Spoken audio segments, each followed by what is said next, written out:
Well, that's Rom, but Ryan, we can't let you go here without talking about another character. Sort of a new challenger has like entered the arena to become sort of the new Rom in a way. Like this guy is really trying hard to be the new Rom. Ryan sent me this article the other day, and I gotta say, I really admire the pissed guy energy that this guy exudes. A lot of energy. We're talking about Josh Gottheimer. Gottheimer. Okay, so Gottheimer? So Ryan, could you just describe briefly who Josh Gottheimer is, and then describe to us what happened at the Teaneck Democratic Municipal Committee meeting? Well, he's a protege of Mark Penn. Oh, that's good. Boys. That's all I need to hear. Yeah. Why isn't he running for president? Yeah. So he won in 2016 a seat impressively that was gerrymandered for a Republican in Jersey. Northern Jersey. So he represents the burbs and all the bankers. He represents the Tony Soprano part. Bergen of County. Jersey, yeah. Right. Yes, he the does. sanitation people. He does. So he won that seat in 2016. So Trump is elected, and there's all of this push from these indivisible groups and locals say, we want you to do town halls. You know, we want to yell at you. We want to push you to oppose Trump. If you don't do it, we're going to put a cardboard cutout of you up there, and that's going to show up in the local news. He hates town halls. But he finally agrees. He's like, okay, Teaneck, what was it called? The Teaneck Municipal Democratic Committee. Yeah, Teaneck Municipal Democratic Committee. I will come to your town hall. We're not going to call it a town hall. And there can be no press, and the questions must be written down, but I will do this public event for you. Like, so he needs the questions in advance as well? Written down in advance, pre-screened. And so he's going about his town hall or whatever they're calling it, and his staff notices that there's an old man in the audience with a notebook. He's taking notes, and they figure out it's this guy, Jim Norman, who'd been laid off, a mass layoff from the Bergen County Record, and he's trying to start a community newspaper in Teaneck. And they panic because they know that Josh Gottheimer does not like the press. And so they approach him kind of quietly. It eventually becomes a little bit of a scene as Jim Norman, to his credit, defends the freedom of the press. He's like, look, I'm here with my notebook. I'm going to stay. I'm going to take photographs. Democratic Club guy even tells him, look, we're not going to bar Jim Norman from our event. Like, he can be here. It's a public event. He can be here with a notebook. He's an institution. Jim Norman's an institution. He's now a boat maker. He's retired. He's making boats. This old man who wants to make on his home newspaper. printer, A weekly. By the way, Rent it out of his garage. I remember or something. reading that was a Iglesias take from a few years ago, where he said that one of the byproducts of media consolidation is that there's no more local press anymore, and what was going to fill that void was retirees who had nothing better to do. We're just going to go to city council meetings and things like that, and just take notes and write them up somewhere. Right, as always. So it's this is he was doing He was the doing Iglesias dream. So what happens when Josh finds out about So this? they come up, they're like, event went great, Josh. Terrific job. Just FYI, there was a So guy he in didn't there. even have a gaffe or anything. Nothing. And I talked to staffers who despise. They're like, he was great. It was fine. They loved him. It's like, so they're like, it went great. So the local guy is basically going to write something in his neighborhood newsletter to be like, Josh Gottheimer speaks on issues at local meeting, and so they tell him that, and then he's just like, eyes start glowing.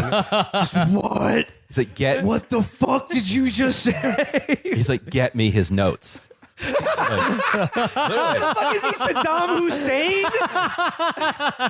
And so they try to get the guy's notes, and this guy's not giving up his notes. He's getting louder and louder. Not Jim, but Josh. So his staff kind of like nudges him outside. By the time he gets out in the street, he's now having a full-blown meltdown. They go and the Senate Majority Leader, Loretta Weinberg, is there. They go and get her, and they're like, can you help us with Josh? And she's like, Josh, I've known Jim for like 20 years. Whatever he writes is going to be fine. Don't worry about it. He and we work together on saving this big tree downtown. It's going to be fine. So charming. I emailed her. She said, I don't have anything to add. She's still Senate Majority Leader. And so it doesn't work. He's still demanding the notes. He's screaming louder and louder in the middle of the street. And then he spots the car of the staffer who drove him to this event. I guess he blames that car for bringing him to this godforsaken scene. He goes over to the car and just starts raining blows down upon the roof of this staffer's He goes car. beast mode on the car. Beast mode. He goes beast mode on the car like one of those interstitial the mini games from Street Fighter 2, where you have to just destroy a Mercedes Honda.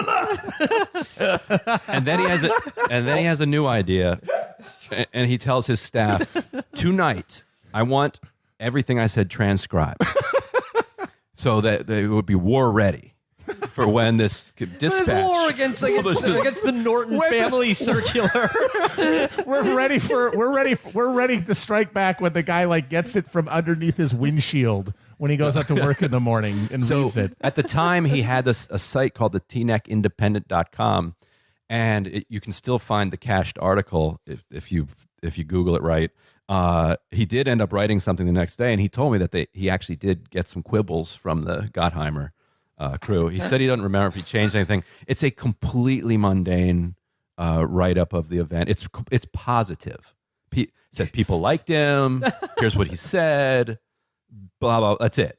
And so the descriptions of that event from the staff that were there are like I've never seen anything like it. But it wasn't out of character. It was just the most extreme expression of the character that they had seen. The piece that you wrote of this just came out very recently, but Gottheimer came on my radar because you wrote like the original piece about him.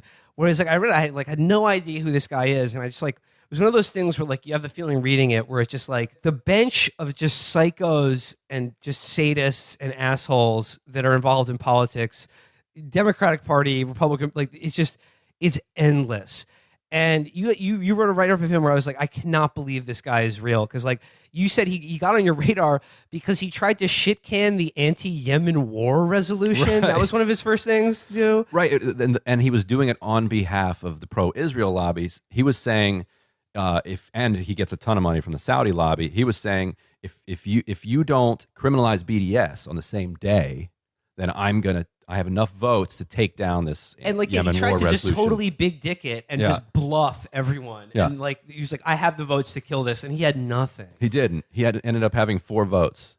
And then also the other amazing story from that original piece about this guy is him approaching, just cornering Rashida Tlaib with as you described it, a burn book of her worst quotes. Because you talked about not hers. Some hers of them. and some Omar's. On Omar's. Yeah. Yeah, and she said he was confusing the two of them constantly in the conversation.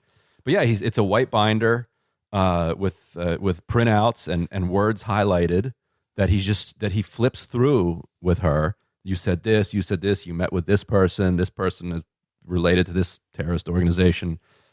Just going at her, and that's when they both got elected in the same year. Well, he got elected in 2016. Okay. Yeah. I actually saw some ads for him on my local news because Northern Jersey, a lot of the same media markets. And I remember it's very generic. Him and his wife, we're going to fight for New Jersey families. And I remember just thinking, I remember looking at him and I remember thinking, this guy's a freak. That was him? Yeah. Oh my God, those ads that just always start with him and his wife in front of the garage or something? That was the old guy? And I remember he's not that old. He's not that old. And I remember just thinking, you might be thinking of somebody else because they all do the same thing. Yeah. All the North Jersey fucking shitheads, it's all the same thing. Those ads are delightful. And I mean, obviously, it's a fair bet he's awful because he's a Northern Jersey Democrat, fucking suburban hellscapes. But God, I just looked at him and just thought that guy's a fucking freak. Oh yeah. You look and then at I a picture of find this out guy, very shortly afterwards. and it makes sense. But my point is he got in there a year before. It's who the fuck are you, dude? Yeah. And then you said that he also went beast mode on Maxine Waters, who's elder statesman of the party. Yeah, this was 2 years ago. Also, it's the Financial Services Committee is trying to repeal Obamacare. Democrats are all trying to hang together. Stephen Lynch, Massachusetts congressman, has an amendment to the repeal that it's something that Wall Street doesn't like. Yeah. It's this fiduciary rule, and Gottheimer's like, pull this. I ran on this. You cannot make me vote on this. Pull it. And Lynch is like, no, I'm not pulling this amendment. And so he goes to Maxine Waters. He's like, pull this. She's like, no, I'm not making him pull this. Takes him to an ante room, starts screaming at both of them in front of other staff members and members of Congress screaming at Maxine Waters and Stephen Lynch, saying, "I will burn this motherfucker down." He says, "I have the votes, the moderates, we're going to walk on this." There's somebody in the room with a staff member. He's like, no, you're on your own on this. He's like, fuck this. So he's like, "I'm calling Nancy." And in front of them, he calls Nancy Pelosi, explains this horrible amendment they're trying to make him vote on. And Nancy Pelosi's like, "Josh, sounds like a good amendment. Vote for it." And hangs up on him. And then calls other junior members of the committee. I heard Josh is agitating. Don't take the bait. I want you to vote for this amendment. So this guy, I mean, like he thinks of himself as like the next Rahm, and he behaves like, you know, Malcolm Tucker, but without the juice, with just the personality disorder. And I mean, like we were talking before we started recording, like where it's just like, the thing is, like, you can try to be Rahm, but it takes a little bit more finesse than just yelling and cursing at people. Like, you need a little something else there, like something like purse strings, access to cash, something like that. Or he does have that. He's a great fundraiser. Yeah, but you need something. And you need more people on you need like a group that you lead. He doesn't really lead any. From that, it sounds like he thinks he's like the leader of the new moderates or something. Yeah, like if that. you're going beast mode on a parked car because you just lost your fucking battle to the death with an old man self-publishing a newspaper for his family and neighbors. Also, and here is... You're not Rahm. This is good. Wait. So I got more reaction from members of Congress from this article than anything I've written. They were just absolutely... eating it up. So this is an email I got from a member of the New Democrat Coalition, this is the like pro Wall Street thing that Gottheimer is a part of. Wrote to me, "Let's just say there are many Democratic colleagues who are enjoying reading this articles you're doing on him. It was the talk of one meeting I was in. They're pretty giddy reciting the car anecdote.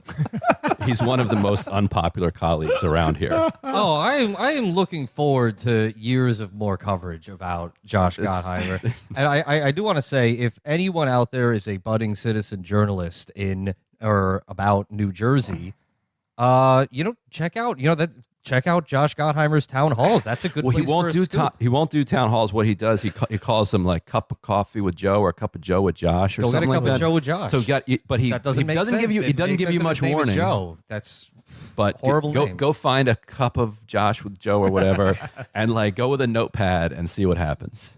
Absolutely. And also, hey, a lot of journalism takes place on social media now. Just follow Josh. Ask him some questions. Send him pictures and notebooks online. He's going to love this. Take an Uber. You know what? I mean, I've been watching this Democratic presidential field shape up, and I really feel like it needs a new voice. I think that he should run. Gottheimer I think 2020. Gottheimer 2020. Let's make it happen. He's got the money. Yeah.